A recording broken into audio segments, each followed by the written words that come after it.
Hello दोस्तों, आपको हमारे YouTube चैनल कंप्लीट शिक्षा पर स्वागत है। दोस्तों, वीडियो को आप पूरा देखिएगा जिससे कि आपको इस वीडियो की पूरी जानकारी मिल सके। तो दोस्तों, आगे बढ़ने से पहले आपसे एक छोटी सी रिक्वेस्ट है कि आप हमारे चैनल को सब्सक्राइब कर ले और बगल में बेल आइकन होगा, आप उसे भी प्रेस कर ले जिससे कि हमारे वीडियोस के सभी नोटिफिकेशन आपको मिल सके। और यदि हाँ दोस्तों, आप यदि इस वीडियोस के PDF फाइल को डाउनलोड करना चाहते हैं तो आप हमारे टेलीग्राम से जुड़ जाइए, जिसका लिंक कि हमने यहाँ पर डिस्क्रिप्शन में नीचे दे दिया है। तो आप वहाँ से टेलीग्राम से जुड़ जाइए और वहाँ से PDF फाइल को डाउनलोड कर सकते हैं। तो चलिए हम बढ़ते हैं अपने प्रश्न की तरफ। तो हमारा यहाँ पर पहला प्रश्न है कि 1976 के बाद क्यूबा के पहले प्रधानमंत्री कौन बने। अब यहाँ देखिए, पूछा गया है कि 1976 के बाद जो क्यूबा के प्रधानमंत्री कौन बने हैं। क्यूबा के पहले प्रधानमंत्री का बात किया गया है, लेकिन कब का? 1976 के बाद का। तो आइए हम ऑप्शन को देखते हैं। पहला ऑप्शन है हमारा मैनुअल मैरेरो क्रूज, दूसरा ऑप्शन है फिडेल कास्त्रो, तीसरा ऑप्शन है आपका राउल कास्त्रो और चौथा ऑप्शन है आपका मिगुएल डियाज। यहाँ पर आपका सही आंसर क्या हो जाएगा? Manuel Marrero Cruz. जो मैनुअल मैरेरो क्रूज बने हैं वो 1976 के बाद क्यूबा के पहले प्रधानमंत्री बन गए हैं, क्योंकि 1976 के बाद वहाँ पर प्रधानमंत्री के पद को समाप्त कर दिया गया था। और उस टाइम जो प्रधानमंत्री थे वो कौन थे आपके? तो फिडेल कास्त्रो थे। देखिए, फिडेल कास्त्रो को हम लोग देखते हैं, ये थे फिडेल कास्त्रो, जिन्होंने 1976 में प्रधानमंत्री के पद पर था और इसके बाद इन्होंने ही उस पद को समाप्त कर दिया था। तो हम लोग जान लेते हैं कि क्यूबा के जो अभी वर्तमान में वहाँ के राष्ट्रपति हैं वो कौन है? मिगुएल डियाज हैं। और वहाँ के प्रधानमंत्री कौन बन गए हैं? तो जो क्रूज बने हैं वो अभी वर्तमान के वहाँ के प्रधानमंत्री हैं। और देखिए, सबसे पहले वहाँ पर प्रधानमंत्री के पद को ख़त्म क्यों किया गया था? क्योंकि वहाँ पर सबसे ज़्यादा ताकतवर, जैसे हमारे यहाँ पर सबसे ज़्यादा ताकत की बात किया जाए तो अभी प्रधानमंत्री के हाथ में होता है, राष्ट्रपति होते हैं, लेकिन वहाँ पर क्रांतिकारी से जो नेता होते हैं उनके हाथ में। तो जो फिदेल कास्त्रो और ये राउल कास्त्रो, ये सब जो क्या हैं, वो वहाँ के क्रांतिकारी नेता हैं। तो फिडेल कास्त्रो ने ही क्या किया था, जब उस टाइम पे वो वर्तमान समय में प्रधानमंत्री थे और उसी टाइम में उन्होंने उस पद को समाप्त कर दिया था। और ये किस पार्टी से हैं? तो क्यूबन कम्युनिस्ट पार्टी से। और वहाँ पर ये पार्टी सबसे ज़्यादा मजबूत है और वहाँ के मिलिट्री जो है वो सारा मिलिट्रीज का देश में हस्तक्षेप रहता है, इसलिए वहाँ पर ये समाप्त कर दिए थे और फिर दोबारा से इसको स्टार्ट कर दिया गया है। तो फिर से 1976 के बाद पहली बार क्रूज को क्या किया गया? प्रधानमंत्री बनाया गया है, मैनुअल क्रूज को। तो चलिए हम बढ़ते हैं अपने अगले प्रश्न की तरफ। तो हमारा यहाँ पर अगला प्रश्न है कि राष्ट्रीय गणित दिवस कब मनाया जाता है। ये देखिए, ये आपका इम्पोर्टेंट प्रश्न भी है और आसान प्रश्न भी है। तो चलिए बताइए कि यहाँ पर क्या सही आंसर हो जाएगा आपका। तो ऑप्शन देख लेते हैं हम। यहाँ 22 दिसंबर है, 15 अक्टूबर है, 8 अक्टूबर है और 4 दिसंबर है। तो यहाँ आपका सही आंसर क्या हो जाएगा? ऑप्शन नंबर ए, 22 दिसंबर को। 22 दिसंबर को राष्ट्रीय गणित दिवस क्यों मनाया जाता है? क्योंकि जो मैथमेटिशियन थे रामानुजन, उनका जन्म हुआ था 22 दिसंबर 1887 को, इसलिए जो उन्होंने उनका जो मैथमेटिक्स में योगदान रहा है उसको मनाने के लिए ही 22 दिसंबर को क्या किया गया? राष्ट्रीय गणित दिवस के रूप में घोषित कर दिया गया। और इसको कब से मनाया जाने लगा? तो इसको आपको 2012 से मनाया जाने लगा, 22 दिसंबर को राष्ट्रीय गणित दिवस के रूप में। और किसके जन्मदिन पर? तो रामानुजन के जन्मदिन पर। इनकी एक बायोग्राफी है, the man who knew infinity, जिसको कि कब, क्या नाम है उसका? इनकी बायोग्राफी का, रामानुजन के जो बायोग्राफी है उसका नाम क्या है? उसका नाम है आपका the man who knew infinity.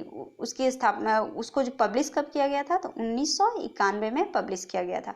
अब देखिए, यहाँ राष्ट्रीय गणित दिवस का बात किया गया है, तो यहाँ से एक आपके मन में ऐसा भी प्रश्न आ सकता है कि अंतर्राष्ट्रीय गणित दिवस अब कब मनाया जाता है। तो उसे भी आप इसके साथ ही याद रखेंगे, ताकि जिससे कि आपको आसानी हो सके इसको समझने के लिए। तो राष्ट्रीय गणित दिवस 22 दिसंबर और अंतर्राष्ट्रीय गणित दिवस 15 अक्टूबर को मनाया जाता है। 8 अक्टूबर को कौन सा दिवस मनाया जाता है? तो वायुसेना दिवस। और 4 दिसंबर को कौन सा मनाया जाता है? तो नौसेना दिवस। अब चलिए, इस प्रश्न से इतना ही। हम लोग बढ़ते हैं अपने अगले प्रश्न की तरफ, लेकिन उससे पहले मैं आपको रामानुजन का फोटो दिखाना चाहूँगी, जो ये है। देखिए, इनके जन्मदिन को ही, कब इनका जन्म हुआ था? तो 1887 में हुआ था और 22 दिसंबर को हुआ था, इसलिए उस दिन क्या किया जाता है? राष्ट्रीय गणित दिवस के रूप में पूरे देश भर में मनाया जाता है। तो चलिए हम बढ़ते हैं अपने अगले प्रश्न की तरफ। तो हमारा यहाँ पर अगला प्रश्न है, भारतीय फार्माकोपिया को मान्यता देने वाला पहला देश कौन सा बन गया है। देखिए यहाँ पर क्या पूछा गया है, भारतीय फार्माकोपिया। अब यहाँ पर ये आपके लिए तो नया वर्ड हो सकता है कि क्या है ये भारतीय फार्माकोपिया, तो मैं उसके बारे में बात करूंगी, लेकिन पहले हम अपने ऑप्शन को देखते हैं। तो देखिए यहाँ पर पहला ऑप्शन है भूटान, दूसरा ऑप्शन है बांग्लादेश, तीसरा ऑप्शन है अफगानिस्तान और चौथा ऑप्शन है नेपाल। तो यहाँ आपका सही आंसर क्या हो जाएगा, अफगानिस्तान। भारतीय फार्माकोपिया को किसने मान्यता दिया है, मान्यता देने वाला पहला देश कौन सा बन गया है, तो वो है आपका अफगानिस्तान। अब हम लोग बात करेंगे इंडियन फार्माकोपिया के बारे में, भारतीय फार्माकोपिया के बारे में। तो ये क्या है, देखिए ये जो भारतीय फार्माकोपिया है यह भारत में जितने भी निर्मित की जाने वाली दवाओं की पहचान, शुद्धता, क्योंकि दवा है और उसमें मानवों को दिए जाने वाला है तो उसके उत्पादों की गुणवत्ता, इन सभी चीज़ों को जांचने के लिए, जांचने के संदर्भ में ही ये भारतीय फार्माकोपिया काम करता है। जितने भी औषधीय उत्पादों हैं उसकी गुणवत्ता को ये क्या करता है, जांच करता है।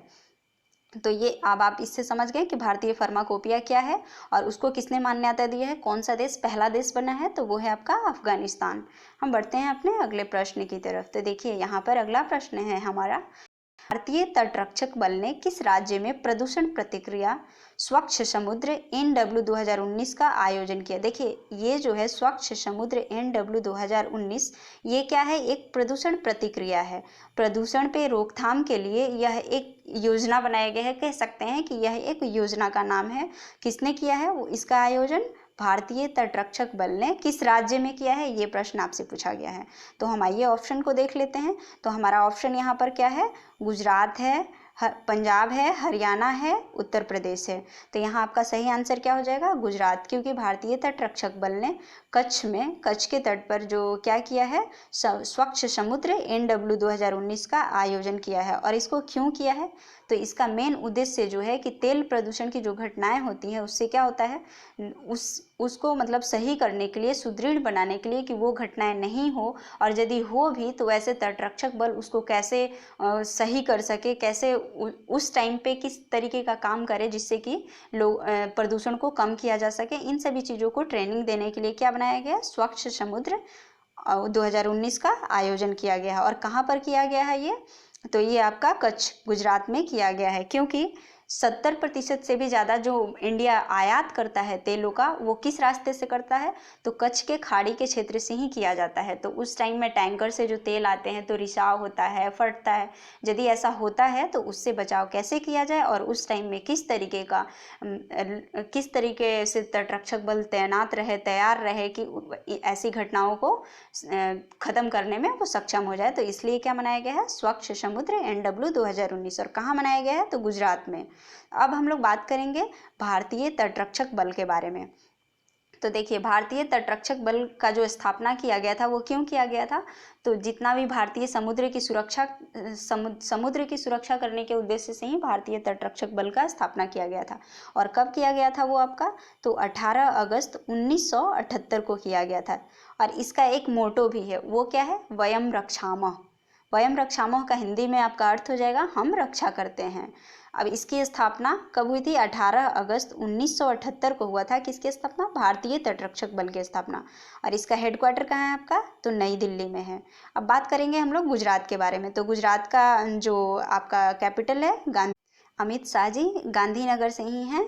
और गुजरात में एक बहुत ही महत्वपूर्ण डैम है जिसका नाम क्या है, उकई डैम, जो कि आपसे पूछा जाता है कि किस नदी पे बनाया गया है और कहाँ पर है।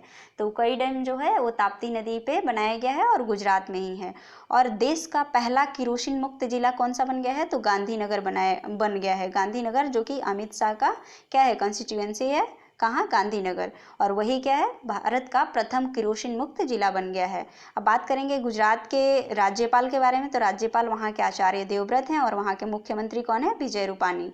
तो हम लोग बढ़ते हैं अब अपने अगले प्रश्न की तरफ। तो हमारा यहाँ पर अगला प्रश्न है, turbulence and Triumph the Modi year पुस्तक के लेखक कौन है। देखिए ये नया बुक है और ये मोदी जी से रिलेटेड है, तो ऐसे ही ये इम्पोर्टेंट हो जाता है। तो ये इसका नाम क्या है, turbulence and Triumph the Modi year पुस्तक के लेखक कौन है। तो यहाँ पर आप ऑप्शन देखेंगे, पहला ऑप्शन है भारती एस अग्रवाल, दूसरा ऑप्शन है आपका राहुल अग्रवाल, तीसरा ऑप्शन है पंचनाथन और चौथा ऑप्शन है एडन हार्बर।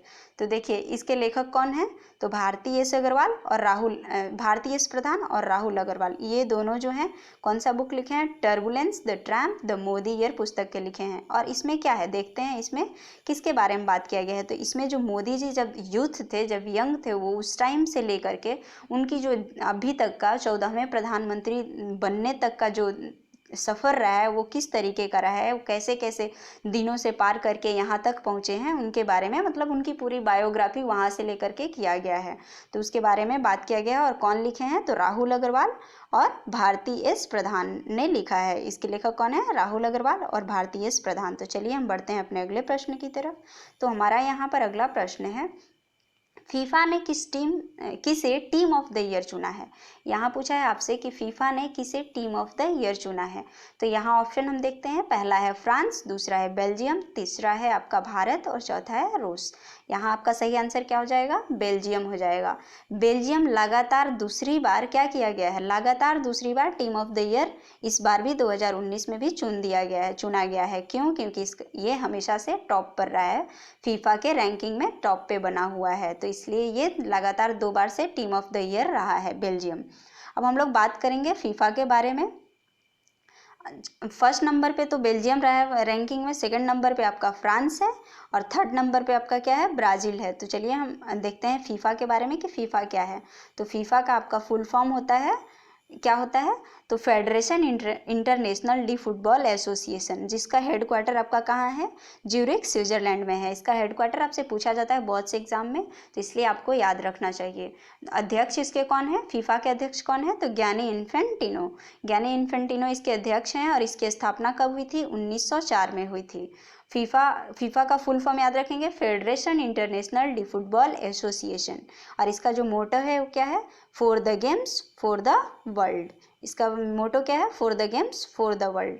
अब हम ब्रुसेल्स का बात करें, बेल्जियम का बात कर रहे थे, तो बेल्जियम की कैपिटल आपकी ब्रुसेल्स में है और वहीं पर आपका एक अंतर्राष्ट्रीय संगठन का भी हेडक्वार्टर है। तो क्या आप बता सकते हैं कि वो कौन सा अंतर्राष्ट्रीय संगठन है। तो देखिए नाटो का हेडक्वार्टर आपका कहाँ है, बेल्जियम में ही है, बेल्जियम का ब्रुसेल्स में है। तो चलिए इस प्रश्न से इतना ही, बढ़ते हैं अपने अगले प्रश्न की तरफ। यहाँ देखिए हमारा अगला प्रश्न है, किस देश ने अंतरिक्ष में अपना पहला उपग्रह लॉन्च किया है। ये प्रश्न आपके लिए इसलिए इम्पॉर्टेंट हो जाता है क्योंकि उन्होंने पहली बार कोई उपग्रह को लॉन्च किया है, उस देश का नाम आपसे पूछा गया है। तो आइए हम ऑप्शन को देखते हैं। पहला ऑप्शन है यहाँ इथोपिया, दूसरा ऑप्शन है ताइवान, तीसरा ऑप्शन है आपका ईरान, चौथा ऑप्शन है इटली। तो यहाँ आपका सही आंसर क्या हो जाएगा, इथोपिया। यहाँ सही आंसर क्या होगा, इथोपिया। इथोपिया ने पहली बार किसी उपग्रह को अभी अंतरिक्ष में लॉन्च किया है, अपना पहला उपग्रह को। इथोपिया के बारे में जान लेते हैं हम। तो इथोपिया के कैपिटल है आपका, राजधानी क्या है, आदिस अबाबा। और यहाँ के राष्ट्रपति जो अभी जल्द ही बने हैं, हाल ही में बने हैं, उनका नाम क्या है, सोहेल वर्क ज़ैद। और प्रधानमंत्री अभी अहमद अली। ये अभी न्यूज़ में थे 2019 में। और क्यों न्यूज़ में थे, क्योंकि इन्हें 2019 का शांति का नोबेल पुरस्कार मिला है। और यहाँ की मुद्रा की बात करें तो मुद्रा क्या है, तो बीर है। तो इस प्रश्न से इतना ही, बढ़ते हैं अपने अगले प्रश्न की तरफ। देखिए यहाँ पर मैप में भी आप देख लीजिए इथोपिया को, जो कहाँ पर स्थित है और किधर है, साउथ में है, नॉर्थ में है, ये आप यहाँ से देख सकते हैं। तो चलिए हम बढ़ते हैं अपने अगले प्रश्न की तरफ। तो हमारा यहाँ पर अगला प्रश्न है, नासोकॉम ने किस कंपनी के साथ मिलकर फ्यूचर स्किल नामक प्रोग्राम शुरू करने की घोषणा की है। देखिए ये क्या है, इसके बारे में हम लोग जानते हैं, लेकिन उससे पहले ऑप्शन देखते हैं। तो पहला ऑप्शन क्या है, एनटीपीसी, दूसरा ऑप्शन है विप्रो, तीसरा ऑप्शन है एचसीएल और चौथा ऑप्शन है डीआरडीओ। तो नासोकॉम जो है वो किस कंपनी के साथ मिलकर फ्यूचर स्किल नामक एक प्रोग्राम को शुरू किया है, तो वो कौन सा कंपनी है। तो यहाँ आपका सही आंसर क्या हो जाएगा, विप्रो। अब हम लोग बात करेंगे नासोकॉम के बारे में। तो इसका फुल फॉर्म क्या हो जाएगा, the national association of software and service companies. फिर से सुनिएगा, the national association of software and service companies. यह क्या है, यह एक नॉन प्रॉफिट ऑर्गेनाइजेशन है जो क्या काम करता है, यह कंपनियों के लिए नए नए टेक्नोलॉजी, नए पॉलिसीज़ के बारे में बताता है, जिससे कि कंपनियों का ग्रोथ अच्छा हो और वो मार्केट में अच्छे से ग्रोथ कर सके, अच्छे काम करे। और उसको मतलब इस्टेब्लिशमेंट के लिए, यदि मान लीजिए कोई कंपनी है वो भारत में आना चाहता है, तो उसके लिए उत्तम बिजली का उपलब्ध कराना, उसका मतलब बताना कि कहाँ पर उसको स्थित करना चाहिए, इन सभी चीज़ों के बारे में ये काम करता है, कंपनियों को स्थापित करने में मदद करता है। समझ लीजिए एक तरीके से कि उसको हर तरीके से मदद करता है स्थापित करने में, इस्टेब्लिश करने में। तो हम लोग बात कर रहे थे नस्कॉम के बारे में। इसकी स्थापना कब हुई थी आपका? तो 1988 में हुआ था। और इसके जो वर्तमान समय में CEO हैं वो कौन है? केशव आर मुरुगेश, जो कि अभी हाल फिलहाल में ही बने हैं। और इसके फाउंडर कौन है? नंदन नीलेकणी। अब हम लोग बात करेंगे विप्रो के बारे में। तो विप्रो का आपका फुल फॉर्म क्या हो जाएगा? Western India product. यह भी क्या है? यह भारत की एक मल्टीनेशनल IT कंपनी है, जो कि यह भी यही काम करती है जैसे नास्कॉम काम करता है। ये भी कंपनियों को IT क्षेत्र में हेल्प करता है, ये क्योंकि ये इंफॉर्मेशन टेक्नोलॉजी की एक मल्टीनेशनल कंपनी है, जिसका हेडक्वार्टर आपके लिए महत्वपूर्ण हो जाता है। वो आपका कहाँ है? विप्रो का हेडक्वार्टर आपका बेंगलुरु में है। और इसके जो चेयरमैन बने हैं वो अभी वर्तमान में और फिलहाल में ही जल्दी से बने हैं, तो उनका नाम आपके लिए इम्पोर्टेंट होता है। तो वो कौन है चेयरमैन इसके? ऋषद प्रेम जी, जो अजीम प्रेम जी के बेटे हैं। ऋषद प्रेम जी अभी इसके चेयरमैन बन गए हैं। और इसके जो CEO हैं वो कौन है? अबिदाली निमुचीवाला। तो इस प्रश्न से इतना ही। हम बढ़ते हैं आगे। आप यहाँ पर नास्कॉम के बारे में यहाँ पर देखिए, फुल फॉर्म भी आप देख सकते हैं, national association of software and service companies. अब चलिए हम बढ़ते हैं अपने अगले प्रश्न की तरफ। तो यहाँ हमारा अगला प्रश्न है, भारतीय थल सेना का आदर्श वाक्य क्या है? अब देखिए यहाँ पर तीन आपको आदर्श वाक्य दिख रहा है। वयम रक्षामः, नो वरुणा, स्वपूर्व सेवा। तो यहाँ पूछा है आपसे किसका आदर्श वाक्य? तो यहाँ पूछा है भारतीय थल सेना का आदर्श वाक्य पूछा गया है। तो यहाँ आपका सही आंसर क्या हो जाएगा? स्वपूर्व सेवा। इसका मतलब क्या हुआ? Service before self. आप इसको इंग्लिश में क्या कर सकते हैं? सर्विस बिफोर सेल्फ, मतलब खुद से पहले क्या करना? अपना ध्यान नहीं देते हुए ही रक्षा करना। तो भारतीय थल सेना का आदर्श वाक्य यही है, सर्विस बिफोर सेल्फ, मतलब अपने से पहले रक्षा करना।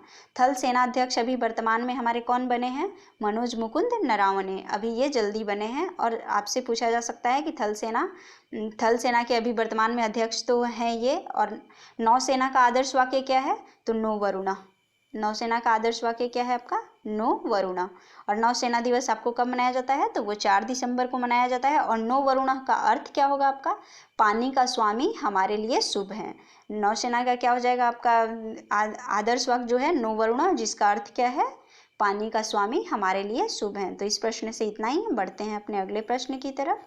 तो हमारा यहाँ पर अगला प्रश्न है, अब्राहम कोसी समिति का, ये कोसी एक साथ होगा, अब्राहम कोसी समिति का गठन किस संगठन द्वारा किया गया है? यहाँ पर 4 संगठन का नाम दिया है। पहला है सेवी, दूसरा है विप्रो, तीसरा है आपका WTO और चौथा है WHO।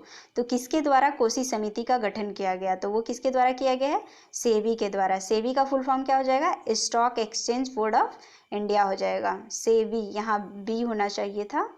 सेबी का फुल फॉर्म क्या हो गया? Stock exchange board of India. और सेबी की स्थापना कब हुई थी? तो 1992 में आपका स्थापना हुआ है।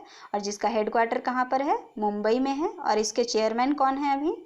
तो अजय त्यागी हैं। तो इस प्रश्न से अब इतना ही।